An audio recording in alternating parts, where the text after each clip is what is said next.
Kim Novak seemed to have everything. She was Hollywood's biggest box office draw in the late 1950s, more popular than Marilyn Monroe and John Wayne combined. But behind the glamorous facade, she was living in what can only be described as a nightmare. The blonde bombshell who captivated audiences in Hitchcock's Vertigo was actually a prisoner of the very system that made her famous, subjected to surveillance, manipulation, and psychological torture that would eventually drive her to the brink of madness. When 21-year-old Marilyn Pauline Novak signed her contract with Columbia Pictures in 1954, she had no idea she was essentially signing her life away. Studio head Harry Cohn, a man so ruthless that he kept a framed photo of Mussolini on his desk, immediately put private detectives on her trail. These weren't just occasional check-ins. They followed her everywhere, 24 hours a day, 7 days a week. Every phone call was monitored, every dinner date reported back to Cohn's office. The surveillance was so extensive that when she later dated men, they had to sneak around like criminals just to avoid the studio's watchful eyes. But this was just the beginning of Cohn's twisted control over his newest star. The studio system's true brutality became crystal clear in 1957, when Novak fell in love with entertainment legend Sammy Davis Jr. What started as an innocent meeting at a Chicago nightclub quickly blossomed into a genuine romance that would send shockwaves through Hollywood's power structure.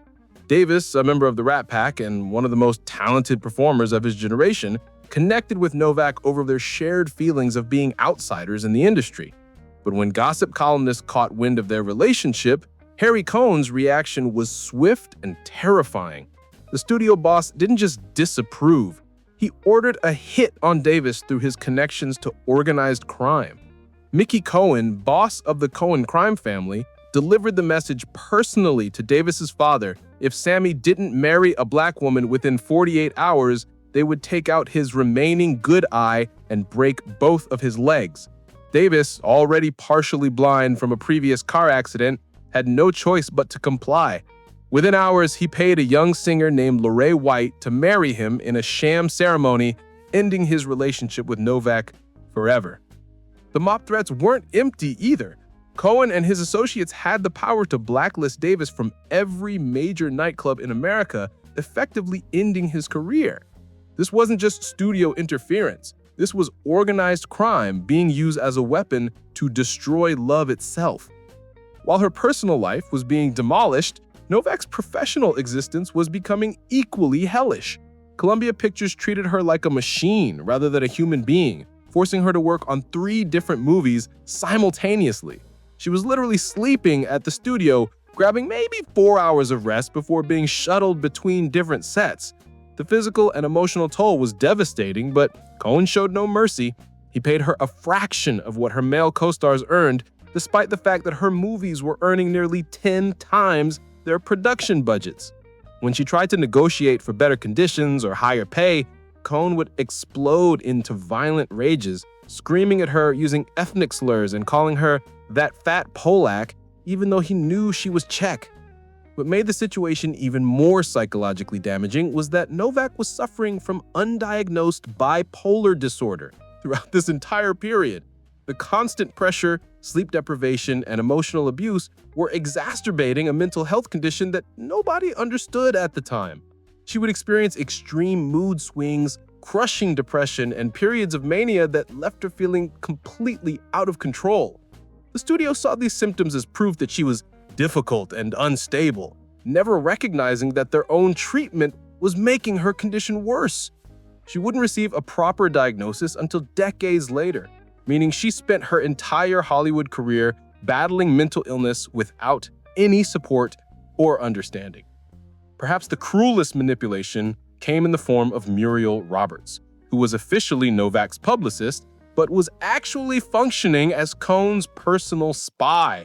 Roberts was assigned to work exclusively with Novak in 1955, and for 4.5 years, she was with the actress almost constantly. Novak trusted Roberts completely, viewing her as one of the few genuine friendships in her life. Roberts helped her with everything, from choosing clothes to handling press interviews, becoming so close that reporters often described her as Novak's traveling companion rather than just her publicist. But behind the scenes, Roberts was reporting every detail of Novak's personal life back to Cohn's office, betraying the trust of a vulnerable young woman who desperately needed a friend. The psychological manipulation reached its peak when Roberts later published a tell-all book that humiliated Novak publicly. Roberts revealed intimate details about creating Novak's image, including the famous lavender trademark that made her instantly recognizable. She claimed credit for transforming Novak from a nobody into a star, essentially arguing that the actress was nothing more than her creation. The betrayal was so devastating that Novak immediately cut off all contact with Roberts, realizing that someone she considered a close friend had been exploiting her for years. The book painted Novak as a manufactured product rather than a talented actress, feeding into the narrative that she was just another pretty face with no real substance. Harry Cohn's iron grip on Novak's life came to an abrupt end in February 1958 when he suffered a massive heart attack and passed away in an ambulance. Some insiders believe that the stress of the Sammy Davis Jr. scandal contributed to his declining health. The man who had terrorized Hollywood for decades was finally brought down by his own hatred and bigotry. But rather than bringing freedom, Cohn's passing left Novak professionally adrift. The new executives at Columbia had no idea how to handle her career, offering her nothing but beach movies and lightweight romantic comedies that wasted her dramatic talents. She had been so controlled and micromanaged that when her puppet master disappeared, nobody else knew how to guide her career effectively. By 1966, Novak had reached her breaking point. The combination of years of abuse, undiagnosed mental illness, and professional disappointment culminated in a complete nervous breakdown. Rather than seeking help within the Hollywood system that had damaged her, she made a radical decision. She walked away from everything. At the height of her fame, when she was still one of the most recognizable faces in the world, Novak abandoned her career and moved to Big Sur. She later settled in rural Oregon with veterinarian Robert Malloy, choosing to live as an artist and animal lover rather than continue as a movie star.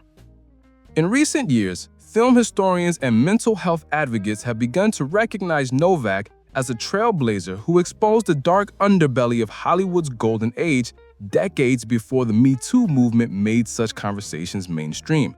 Her decision to speak openly about her bipolar disorder helped destigmatize mental illness in the entertainment industry, while her accounts of studio system abuse provided crucial evidence of how female performers were systematically exploited. A 2025 documentary titled Kim Novak's Vertigo has brought renewed attention to her story, with critics praising her courage in surviving an industry that seemed determined to destroy her. Modern actresses like Sydney Sweeney, who is set to portray Novak in an upcoming biopic, have cited her as an inspiration for maintaining artistic integrity in the face of industry pressure. Today, at 91 years old, Kim Novak still lives quietly in Oregon, painting and caring for animals with her husband. She rarely gives interviews or makes public appearances, having found peace away from the spotlight that once threatened to destroy her. Her story serves as a dark reminder of how the golden age of Hollywood was built on the suffering of vulnerable young performers. While we celebrate the glamorous movies and iconic stars of that era, we often forget the human cost of creating that magic. Novak's courage in walking away from fame to save her sanity paved the way for future generations of actors to demand better treatment and maintain control over their own lives.